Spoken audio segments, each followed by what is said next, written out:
Assalamualaikum warahmatullahi wabarakatuh and a very good morning to everyone.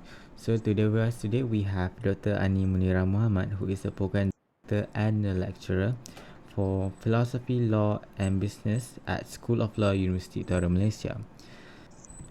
Dr. Ani Munira specializes in information security, courtroom technology, ICT application and legal implications thereto, and minoring in specialization of Islamic banking, finance and securities. Assalamualaikum Dr. Ani Munira. Thank you so much for spending your time with us today for this interview session. Waalaikumsalam warahmatullah. How is everyone? Alhamdulillah. Very good, Alhamdulillah. Very good. So for our discussion today, we will be discussing regarding Malaysia Communication and Multimedia Acts 1998. So before getting further into this discussion, Dr. Ani Munira, can you explain what is Malaysia Communication and Multimedia Acts? Okay. All right. So, thank you so much, Amzar and friends. When you talk about Malaysian Communications and Multimedia Act 1998, it is there is actually two pieces of legislation. If we remember, along the way, when the Malaysian government wanted to introduce Malaysian set of cyber laws, it was in 1997 when the government wanted to release five sets, Digital Signature Act, Telemedicine Act, Computer Crimes Act, for example. They are all dated 1997, okay, because this is in response to the need of the Malaysian Multimedia Super Corridor, MSC, at that time. But when they wanted to release in 1997, they realized that the Malaysian government needed a regulator. So that is why they established the MCMC, Malaysian Communications and Multimedia Commission, in 1998 by the passing of the Malaysian Communication and Multimedia Act 1997. Alongside of this MCMC Act 1998, they have the CMA Act, Communications and Multimedia Act. So the name of your statute, the ones that you are investigating, is actually CMA, Communications and Multimedia Act. Okay, apart from that, we also have MCMC Act, Malaysian Communications and Multimedia Commission Act, also dated 1998. Okay, the MCMC Act is to establish the MCMC together with the components of the commission. The second piece of legislation, we call it CMA, Communications and Multimedia Act.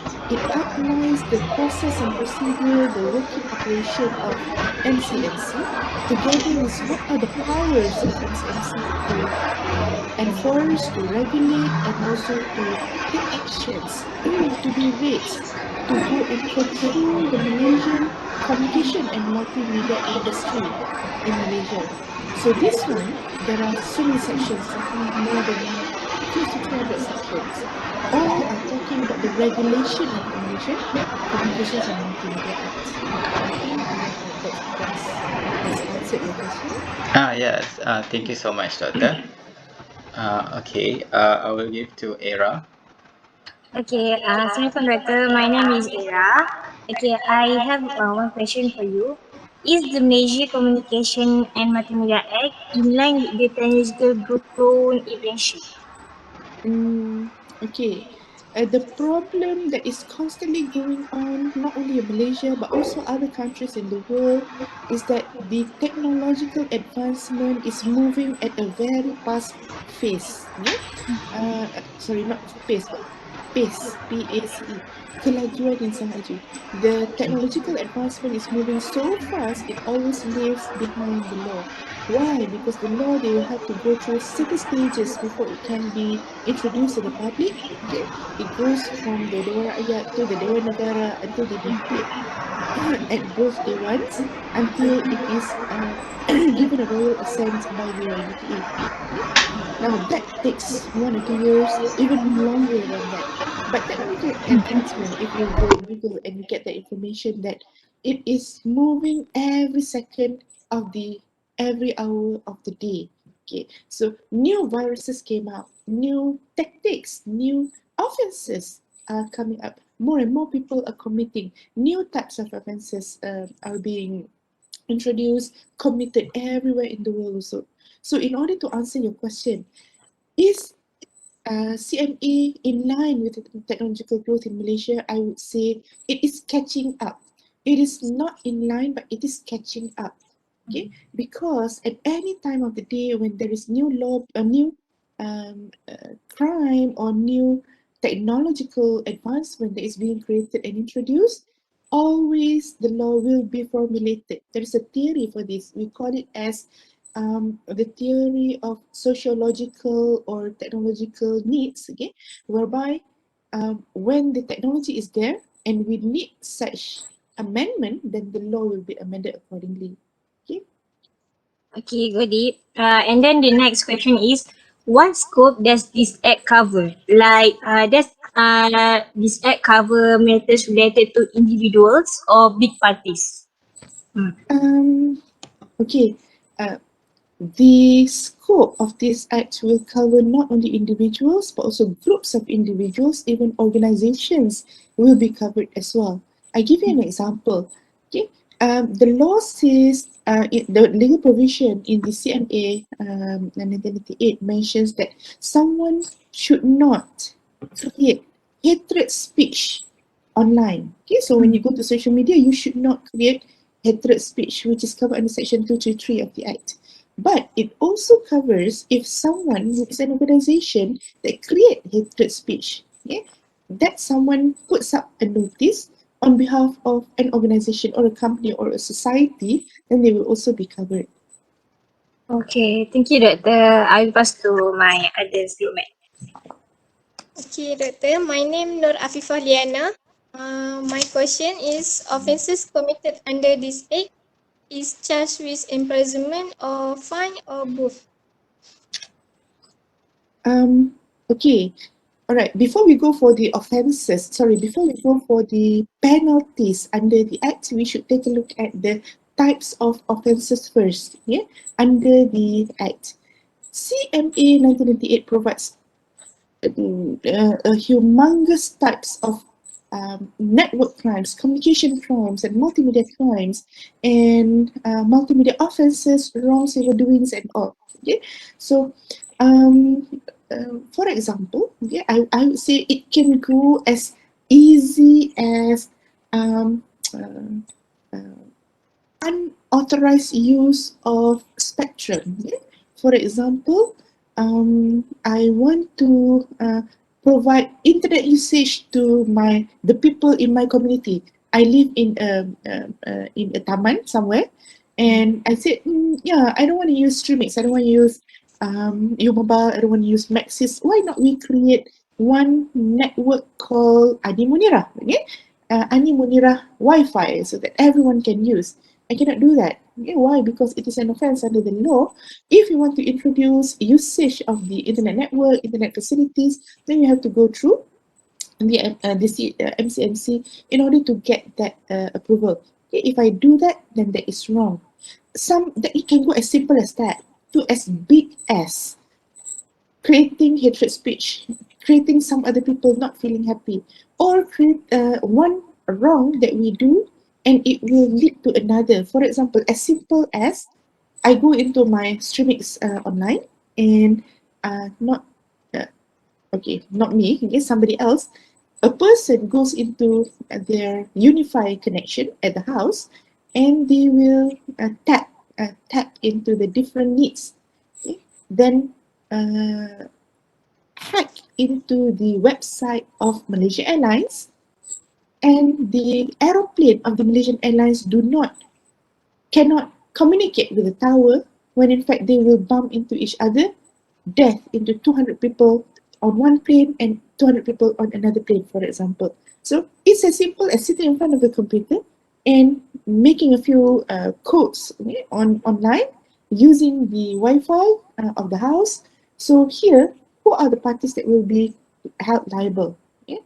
A lot of parties. First is the person creating that coding system. Second is the person who provides the Wi-Fi. Yeah, maybe it's now Animal Wi-Fi just now. that can be also liable, and the internet service provider, and as well as the compliance or the security officers at Malaysia airports berhad because Malaysia Airlines, because they did not provide the necessary security footage, okay, or security measures. So in that manner, when you're asking me, is the act providing for imprisonment or fine or both, which one do you think is suitable? Okay, it goes back to the seriousness or the grievousness of the offence, okay?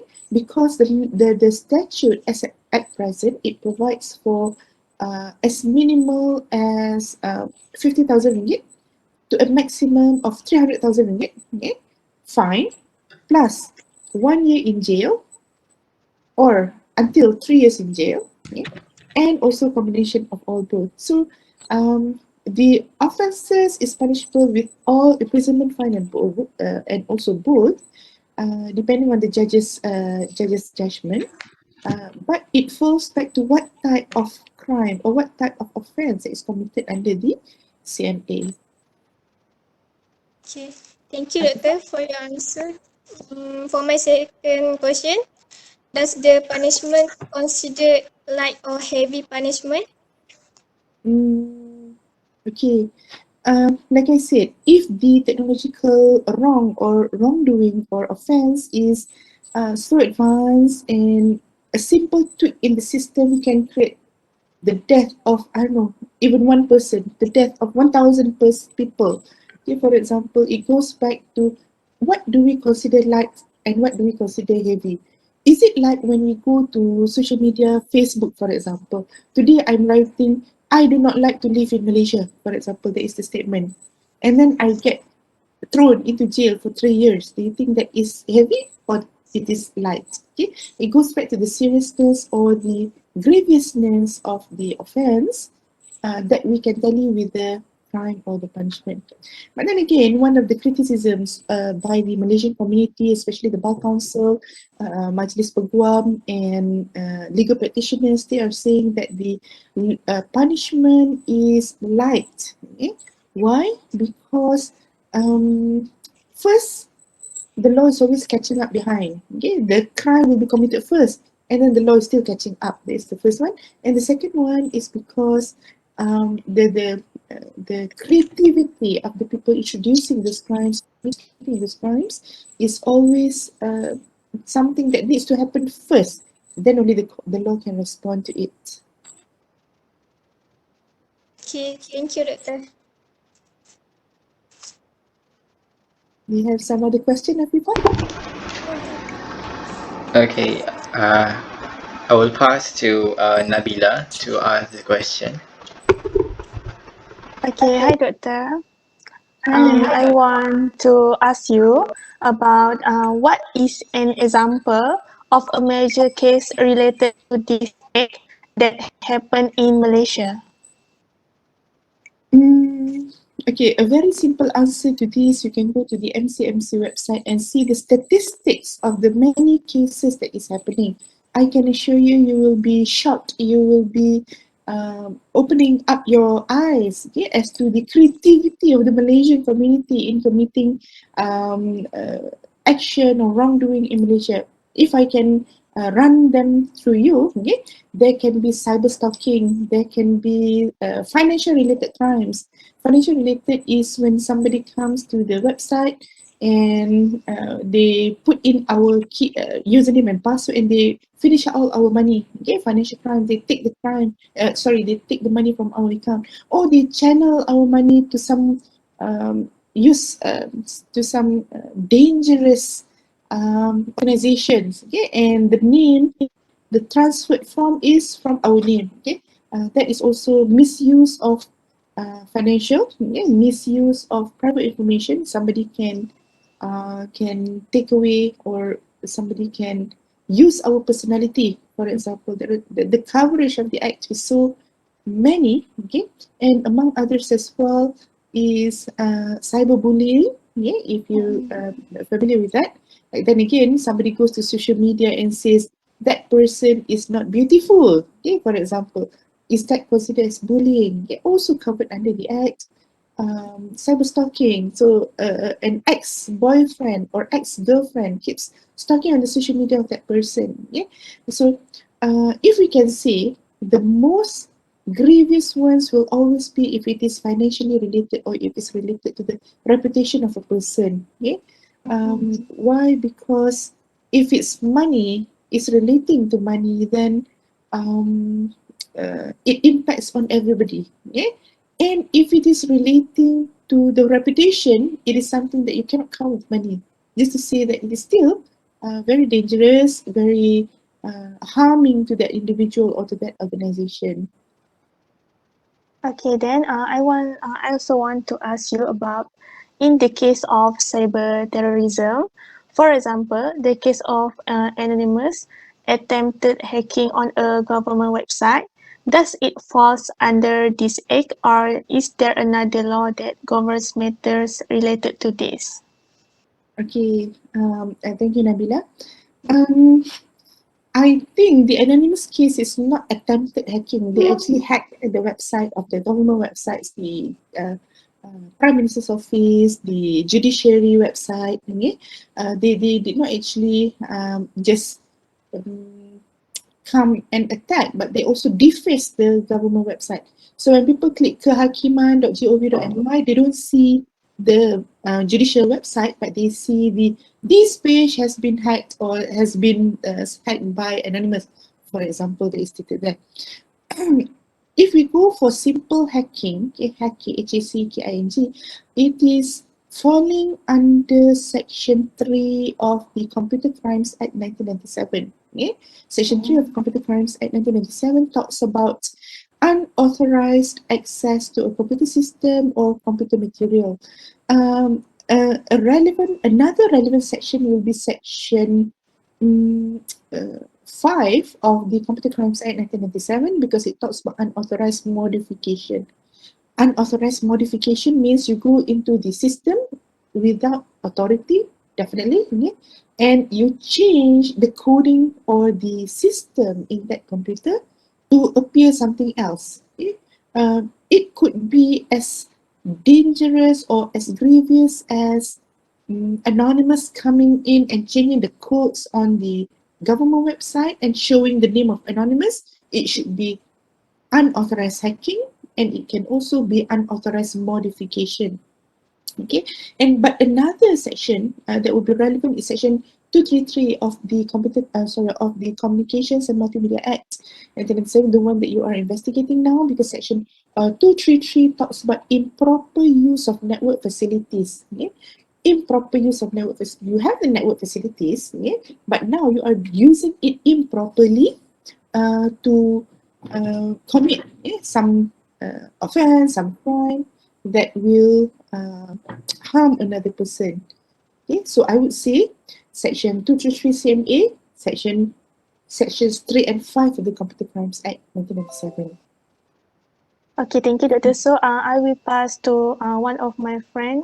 Nelly will continue for the next question.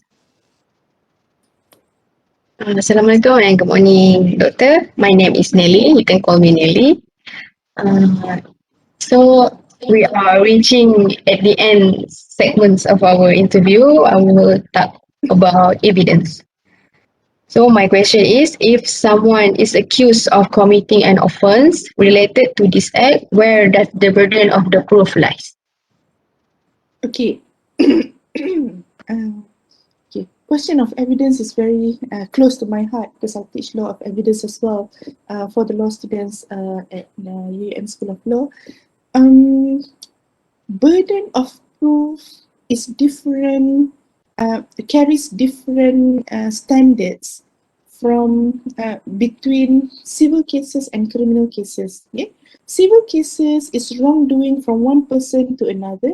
Criminal cases is wrongdoing from one person to another, but it involves the rights of the person or involves the right of the government. Yeah?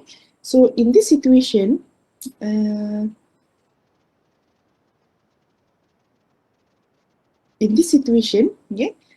we have to be quick. I think my battery is finishing. Okay? So because the CMA consists of both civil cases as well as criminal cases, so the burden of proof for criminal cases is uh, that fulfills all the elements of that crime, okay, for a criminal case, whereby in civil cases, so long it is on the balance of probabilities, whereby A has committed that wrongdoing against another person, then it will be accepted to the court. So burden of proof will lie on the person trying uh, to claim something. Okay, so if the prosecutor wants to claim A has committed the offense, it is on the shoulder of the prosecutor. If Ahmad is claiming that B committed the offense, so Ahmad will have to claim. The burden of proof lies on the person making that claim. Okay. Okay, Doctor. So you talk about elements just now. So Yeah. it's regards to second question. What elements are needed to be present to justify charging an individual using this act? Okay, because different types of crimes and offense entail different elements. Okay, for example, the element of improper use of network and facility. So in all types of offenses, there can be two major elements to be fulfilled. The first one is the action, and the second one is the mental state. Okay? In law, we call it as the actus reus for action and mens rea for mental state. Action is what is it that you do if you use the internet in order to commit a crime and it has caused damage. Okay, so that is the action. But the mental element is the knowledge or the intention. So my knowledge is if I do this, somebody will die. Or I have the intention, oh, I want to make this person die, for example. So two elements to fulfill, the action as well as the mental state. Okay, this is just for my extra knowledge, Doctor. Did minors, I mean underage. Nowadays technologies are so advanced to the kids. Are they their age are also involved in the elements of mental state? That's Whereby right. they just like wanted to test their knowledge, but their knowledge is they didn't like know that it that serious. Then dia cakap, oh saya try je, saya belajar daripada YouTube macam ni. Is that were elements of proof? Um, Yeah, the Malaysian law, we have this Child Act 2001 that says anyone below 18 years old, it will have reduced sentence, even if they murder, even if they commit another offense like theft or they use the internet for wrong things. If they are below 18 years old, the Child Act 2001 says it will be a different punishment, even though the elements of crime are all fulfilled. They have the intention of committing a crime under the CMA, and they have created the action in order, and the damage has already been done. So they will not be charged, or sorry, they will be charged, but they will not be penalized as an adult, 18 years old and above.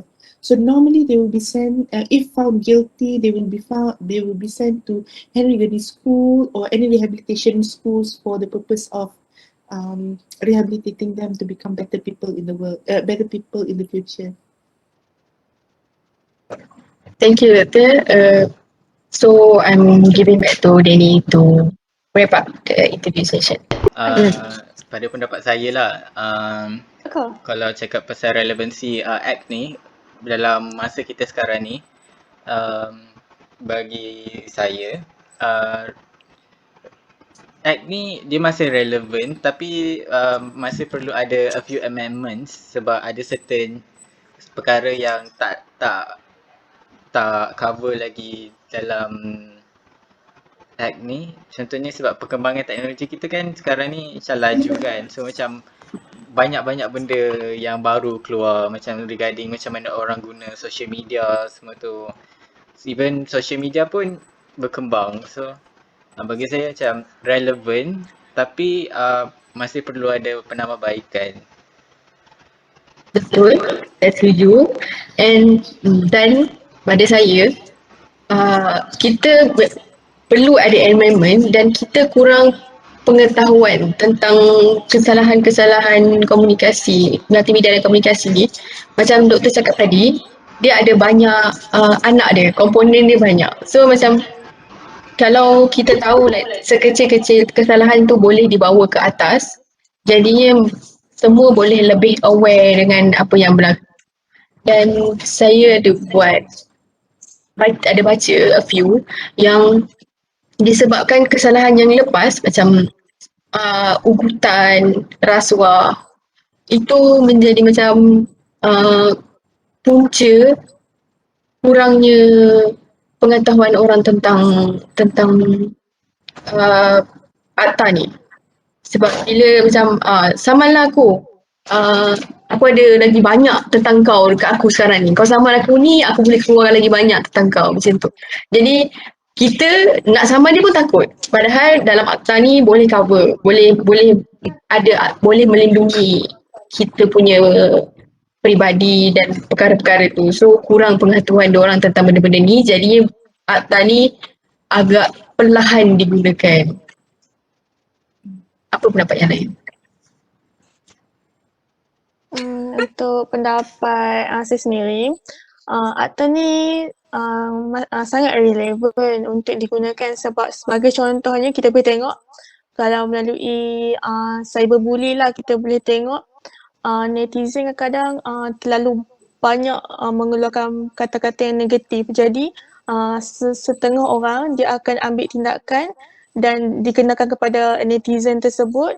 Bila dah diambil tindakan, baru netizen tersebut macam slow down sikit lah. Bagi saya sangat relevan lah untuk buat macam tu sebab setengah netizen bila dia cakap tu dia tak ingat, dia kata tu sampai kadang ada orang tu boleh mental breakdown lah, sampai kadang depression semua. Lagi kesian lah untuk orang macam tu. So untuk orang yang kena macam tu, relevan lah untuk dia buat tindakan kan, macam buat report dan orang tu akan kena tindakan. So relevan lah untuk digunakan. Setuju. Bagi saya pun akta ni sangat relevan sebab 2-3 hari ni saya selalu visit TikTok tau. Sebab TikTok ni dia sebenarnya TikTok ni bagus sebab kita dapat more information, and then bila dekat part komen akan ada hatred speech tau. So bila ada akta ni, hatred speech tu automatic akan block siapa yang dia akan block video tu dulu lah. Video tu akan terminate daripada TikTok, and then orang pun dah tak boleh komen sebab daripada hatred speech tu MCMC boleh dapat detect tau yang diorang ni guna perkataan yang sangat kasar, so boleh bawakan kepada emotion yang tak stabil lah. Emotion yang tak stabil. Itu dah pendapat saya. Sebagai orang macam relevan lah untuk digunakan dan orang tu kena tindakan atas apa yang dia buat. Cuma akta ni kita kena ketengahkan lagi. Kita kena bagi awareness dekat semua orang. So orang boleh tahu bila kena macam ni, diorang boleh buat prosedur ni, diorang boleh buat prosedur. So macam tak adalah macam bingung bila kena something, diorang macam tak tahu nak buat apa. Tak boleh ambil ringan lah. Walaupun sekadar cakap macam kau tak cantik pun, itu pun boleh jadi emotional abuse pada seseorang. Jadi macam benda-benda kecil macam tu pun kita kena naikkan. So orang lebih aware yang benda-benda macam ni pun salah daripada dalam bersosial macam tu lah. Berkomunikasi. Afifah, what do you think? Okay, bagi aku relevan tapi kena selari lah dengan perkembangan dan perubahan zaman lah. Okay, betul. Okay. Okay, jadi maka dengan itu tamatlah kita punya discussion. So, thank you everyone. Thank you Dani. Okay, habis. aku naik noti naik noti tau, dia kata tinggal lagi 5 minit. Okay. Oh, dah habis lah. Okay. Tapi maknanya berapa lama? 50 minit? Setengah jam. Total Setengah jam kot? Total setengah jam, 30 minit. Cantiknya setengah jam. Ngam-ngam. Nanti ngam-ngam kan? Nanti kita lepas present baru buat report ke? Aku rasa sebelum. Sebelum kan? kena check balik. Tapi yang penting video dah okay kan. Dia dah settle lah. Tak pun kan hari Isnin kan budak group A present. Boleh lah tanya. Tanya Oh. Ika cluster. Oh ya. Budak-budak media tak kan. Tanya cluster nanti. Tengok dia Ya, orang aku dah present. sakit perut siap daripada tadi. Dah boleh pergi toilet, dah boleh pergi Aku toilet. pula baru nak breakfast. Okay, Okay. bye. Bye, guys. thank you. Thank you. Nanti aku Dah hantar boleh gambar sambung dalam tidur. group. Okay, legonya dah settle. Settle Okay, nak cari bye. buat interview. Assalamualaikum. Nak cari interview. Oh. Okay, bye-bye. Bye. Okay, bye.